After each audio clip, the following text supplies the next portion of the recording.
కేటీఆర్ గారు నిన్నటి నుంచి నిన్న ఈవినింగ్ నుంచి కూడా కేటీఆర్ రాజకీయాలకు దూరం కాబోతున్నాడు. కేటీఆర్ ఇక రాజకీయ ప్రస్థానం ముగిసిపోయిందన్న కొంత ప్రచారం జరిగింది సార్. అదేంటి అని తర్వాత చూస్తే కేటీఆర్ గారు జస్ట్ ఒక ట్వీట్ చేశారు. నేను కొంతకాలం విశ్రాంతి తీసుకోవాలనుకుంటున్నాను. రాజకీయాలకు దూరంగా ఉంటున్నాను. మేబీ నా ప్రత్యర్థులు దీన్ని మిస్ అవ్వచ్చేమో అన్నట్టుగా ట్వీట్ చేశారు. అసలు ఎందుకిప్పుడు కేటీఆర్ గారు ఈ రాజకీయాలకు బ్రేక్ తీసుకుంటున్నారు? మరి జరుగుతున్న ఈ ప్రచారం ఎక్కడి నుంచి జరుగుతుంది? మీరేం చెప్తారు సార్? ఈ జరుగుతున్న ప్రభుత్వం కాంగ్రెస్ చేసే దౌర్భాగ్య కాంగ్రెస్ అంతే కదా. అది డొల్ల రాజకీయాలు, డొల్ల మాటలు, డొల్ల బాగోతాలు తప్పితే ఆయన వరుసగా తిరుగుతున్నాడు. మీటింగ్లు అన్నీ జరిగింది. సో రేపు దీక్షా దివసం కూడా అయ్యింది. దీక్షా దివసం కూడా ప్రమాణం ఘనంగా జరిగింది. అది చూసి ఆయన కొంచెం రెస్ట్ తీసుకోవాలన్నాడు. రెస్ట్ అంటే మానసికంగా, భౌతికంగా కొంచెం రిలాక్స్ కొంచెం అవ్వాలని అనుకుంటున్నాడు. తప్పేంటది ఒక వ్యక్తి దానికి రాజకీయాలకు చెప్తాడు. ఈ పిచ్చి కోతలు వీళ్ళకి ఏంటంటే ఈ కాంగ్రెస్ వాళ్ళకి ఒట్టి వాగుడు, పిచ్చి వాగుడు, అసభ్యపు వాగుడు, అసందర్భపు వాగుడు, చిల్లర వాగుడు అలవాటైపోయింది. ఏది వాళ్ళు ఇంతవరకు సంవత్సరం అవుతుంది, ఒక్కటి సవ్యంగా చేశారా? ఇవాళ రేవంత్ రెడ్డిని తిట్టని మాస్ ఉన్నారా? ఎక్కడికి వెళ్ళినాయండి రేవంత్ రెడ్డిని తిట్టని వాళ్ళు పైనుంచి కింద దాకా తిట్టేవాళ్ళే. అంత అసహ్యంగా పరిపాలిస్తున్నారు. నలుగురు కూర్చుని రోజుకొకళ్ళు ఒక స్టేట్మెంటు. వీళ్ళంతా డబ్బుల మూటల కోసం తాపత్రయపడుతున్నారు. డబ్బుల మూటలు అధిష్టానానికి పంపించడమే వీళ్ళ ధ్యేయంగా పనిచేస్తున్నారు ఈ నలుగురు. ఇందులో ఎవడెక్కువ పంపిస్తాడు, ఎవడెక్కువ రెండో కృష్ణుడిగా ఎవరు రావాలి, ఈ తాపత్రయం ఉన్నారు తప్పితే ప్రజల గురించి, ప్రజల సమస్యల గురించి లేదు. హైడ్రా ఒక బుద్ధి జ్ఞానం లేని పని చేశారు. హైడ్రా మీరు పర్మిషన్ ఇస్తేనే కట్టింది. వాడికి కరెంటు స్తంభాలు మీరు ఏర్పరిచింది, వాటర్ ఫెసిలిటీ మీరు ఏర్పరిచింది, డ్రైనేజ్ మీరే పర్మిషన్ ఇచ్చినాయి. ఆ పర్మిషన్ ఇచ్చిన సన్నాసులు ఎవడో ఆ గతంలో ఆ టైంలో పర్మిషన్ ఆ టైం ఇది మీ టైమే. 2012లోనే ఈవెన్ న్యూ ఎండ్ కన్వెన్షన్ కట్టింది 2012లో. అది మీ పీరియడే, మీ కాంగ్రెస్ పీరియడే. తర్వాత ఈ పర్మిషన్లు ఇచ్చినవి మీ కాంగ్రెస్ పీరియడ్లోనే. ఆ ఇచ్చిన అధికారులను వదిలేసేసి కడుపు గొడవబట్టుకొని ఇటుకు పేర్చుకుని వాళ్ళ రక్తాన్ని చెమటగా మార్చుకుని కష్టపడి వాళ్ళు సంపాదించుకుని సొమ్ముతో నీళ్ళు కట్టుకుంటే వాటికి అంతా వెయిట్ అయ్యాయి. కట్టారు, మీ వాళ్ళు పర్మిషన్ వాళ్ళ మీద యాక్షన్ తీసు, సరి లేదు ఇది కూడా వీళ్ళకి పునరావాసం వేరే వాళ్ళ ఆస్తికి తగినట్టు. ఇది తీసుకెళ్ళేది బెడ్రూమ్లు 2 బెడ్రూమ్ ఇలా కూర్చుంటే ఆ గోడ తగులుతూ ఇలాంటి కిట్టి బెడ్రూమ్లు కట్టేసేసి అవి ఇస్తామంటావేంటి నువ్వు? వాళ్ళ ఆస్తి విలువేంటి? ఆస్తి విలువ తగినట్టు ల్యాండ్ ఇవ్వు, వాళ్ళ బ్యాంక్ లోన్లు ఉంటే ఆ బ్యాంక్ లోన్లు గ్యారంటీ ఇవ్వు. ఆ తర్వాత అది కాకుండా అడ్డదిడ్డంగా కూల్చేసి మళ్ళీ డబ్బున్నవాడిది దగ్గరికి వెళ్ళా, ఓవైసీ దగ్గరికి వెళ్ళా, పుగ్గిరెడ్డి దగ్గరికి వెళ్ళా, బిగ్గి బేడా కాంట్రాక్టర్స్ వాళ్ళ తారీఖు కాంట్రాక్టర్స్ దగ్గరికి వెళ్ళా, ఈ లేబరు చిన్నోళ్ళు వీళ్ళ దగ్గరికి పోయి అపోజిషన్ పార్టీ బెదిరించేసేసి ఇప్పుడు బిల్డర్స్ దయల్లో తెచ్చుకొని మోటవు. మళ్ళీ ఇప్పుడు మూసీ నది ఇది పెద్ద ఈ బిడ్డలాగా అది చంద్రబాబు పీరియడ్లో మొదలెట్టారు.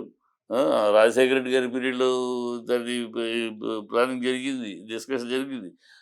ఆఖరికి కేసీఆర్ ప్రభుత్వంలో అది దానికి ఒక రూపం వచ్చింది.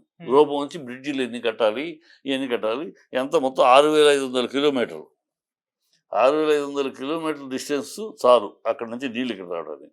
అది ప్రాజెక్ట్ రెడీ చేశారు. ఇప్పుడు నువ్వు వచ్చి ఆ ప్రాజెక్ట్ ఎగ్జిక్యూట్ చేయి. దాన్ని వదిలేసేసి అక్కడెక్కడి నుంచో తీసుకొస్తాను 1650 కిలోమీటర్లు. ఎందుకు అంటే కాస్ట్ పెంచడానికి, కమిషన్లు దొబ్బటానికి, అందుకని ఇంకేం లేదు. అది ప్రజలందరూ గుర్తిస్తున్నారు. ఇప్పుడు అదొకటి అయిపోయింది. కాంట్రాక్టర్లు ఆల్రెడీ లైన్లో పెట్టేశారు. ఇప్పుడు నెక్స్ట్ అక్కడ ఫార్మా సిటీ అన్నాడు, అక్కడ రియల్ ఎస్టేట్ చేసేద్దామని ఎదురు తిరిగారు. ఇప్పుడు దాన్ని ఇండస్ట్రియల్ ఎస్టేట్ అని ఇట్లా అన్ని డబుల్ యూటర్న్లు. ఒకటి మాట తీరు, అసలు ఈ ప్రభుత్వం యొక్క మాట తీరు వీధి రవుడి భాష కన్నా హీనంగా ఉంది. ఒక మంచి లేదు, ఒక చెడు లేదు, ఒక పెద్ద వయసు లేదు, ఒక తేడా లేదు. ఒక పదవిలో ఉన్నామే, ఒక ముఖ్యమంత్రి పదవిలో ఉన్నామే, ముఖ్యమంత్రి పదవిలో ఆ స్థాయిలో మాట్లాడాలి, ఆ ఘనంగా మాట్లాడాలి, ఆ గౌరవంగా మాట్లాడాలి. ఏమీ లేదు. వీధిలోడి భాష ఎక్కడ మైకు పుచ్చుకున్నా, సందర్భం ఏదైనా, సభికులు ఎవరైనా ఇది మన భాష మనమే. మనకు గోల గోల అన్నట్టు అసహ్యంగా మాట్లాడుతారు. అందుకని ప్రజలు అసహించుకుంటున్నారు. అయ్యో! ఎంత తప్పు చేశాం, మార్పు మార్పు అన్నారని ఒక సింహాన్ని కూర్చోబెట్టి ఇలాంటి చిట్టెలుకల చేతిలో రాజ్యం పెట్టామే. చిట్టెలుగు సిగ్గు తీస్తున్నారు. ఇదివరకు మీ సీఎం ఎవరు అంటే కేసీఆర్ అంటే మొత్తం దేశమంతా తిరిగి చూసింది. ఉమ్, ఆ ఉభయ పార్టీలు ఢిల్లీ పార్టీలు అయిన బీజేపీ, కాంగ్రెస్ రెండింటిని ఎదురొడ్డి శంషేర్‌గా నిలిచింది మన తెలంగాణ. ఉమ్, ఇవాళ ఎక్కడయ్యా అంటే మన మీ ముఖ్యమంత్రి ఎక్కడయ్యా అంటే చూడండయ్యా అక్కడ సోనియా గాంధీ, రాహుల్ గాంధీ కాళ్ళు చూడండి. ఆ కాళ్ళ దగ్గర పడుంటారు ఒక నలుగురు. అందుట్లో మా ముఖ్యమంత్రి ఒకడు సిగ్గుపోతుంది చెప్పుకోవాల్సొస్తది. ఉమ్, ఇలా అయ్యా 6 నెలలైతే ఇప్పటికి 42, 30 సార్లు ఢిల్లీ పయనమే. ప్రతిదానికి ఢిల్లీ. మూటలు ఎంత కావాలో మాట్లాడుకుంటూ వెళ్తాం. ఈ దౌర్భాగ్యం అయిపోయింది. మన తెలంగాణ పరువు, తెలంగాణ ఆత్మాభిమానం, తెలంగాణ పోరాట పటిమని అక్కడ ఢిల్లీకి దాసులైపోయి, ఢిల్లీకి పదాక్రాంతం చేసి పరువు తీస్తున్నారని ప్రజలు బాధపడుతున్నారు ఇవాళ. ఓకే. మన తెలంగాణ పరువు పోయింది. సీఎం అంటే మన సీఎం కేసీఆర్ ఉన్నప్పుడు మొత్తం దేశమంతా చూసింది మన ఇంకా ఉమ్, తెలంగాణ అని. ఇప్పుడేంటంటే ఓహో! తెలంగాణ ఆత్మగౌరవాన్ని, తెలంగాణ పోరాట పటిమని ఢిల్లీ పాదాక్రాంతులు చేసేశారు. ఉమ్, ప్రజలు చాలా దిగాలతోటి బాధపడతారు. ఎంత తప్పు చేశాం. మన పరువు తీసేస్తున్నారు. కాంగ్రెస్ యొక్క పాదాక్రాంతులుగా ఉన్న తెలంగాణ అది అక్కడి నుంచి బయటపడ్డాం. ఓకే. గతంలో ఢిల్లీ వాళ్ళ గుప్పెట్లో ఉండి ఢిల్లీ దాసులుగా ఉన్నాం దాసులుగా మనం చేసి ఆడుకుంటున్న వాళ్ళ నుంచి బయటపడ్డాం. ఉమ్, బయటపడి పోరాడి బయటకు వచ్చి 10 ఏళ్ళు ఘనంగా బతికాం. మళ్ళీ తీసుకెళ్ళి వాళ్ళ కాళ్ళ దగ్గర కూర్చోబెడుతున్నారు ఈ కాంగ్రెస్ వాళ్ళు. ఈ దౌర్భాగ్యులు మన పరువు తీసేస్తున్నారు, మన ఆత్మాభిమానం దెబ్బ కొడుతున్నారని ఫీల్ అవుతున్నారు. ఉమ్, వాళ్ళంతే ఆత్మాభిమానం దెబ్బ కొట్టేవాళ్ళు కాకపోతే వాళ్ళు రాజీవ్ గాంధీ విగ్రహం ఏంటి సెక్రటరీలు, తెలంగాణకి రాజీవ్ గాంధీ సంబంధం ఏంటి? ఏనాడైనా రాజీవ్ గాంధీ తన జీవితంలో తెలంగాణ గురించి మాట్లాడేది.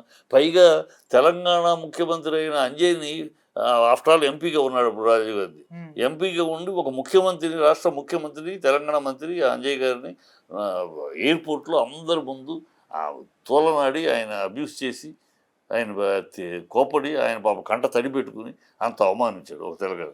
ఇంకా సెక్రటరీలో అతని స్టాచ్యూ ఏంటి? బుద్ధి లేకుండా అతనికి పెట్టాల్సిన తెలంగాణ కోసం ప్రాణాలు పెట్టి పోరాడిన వాళ్ళు ఒకడు పెట్టాలి ఉమ్. అక్కడ స్టాచ్యూ పెడితే.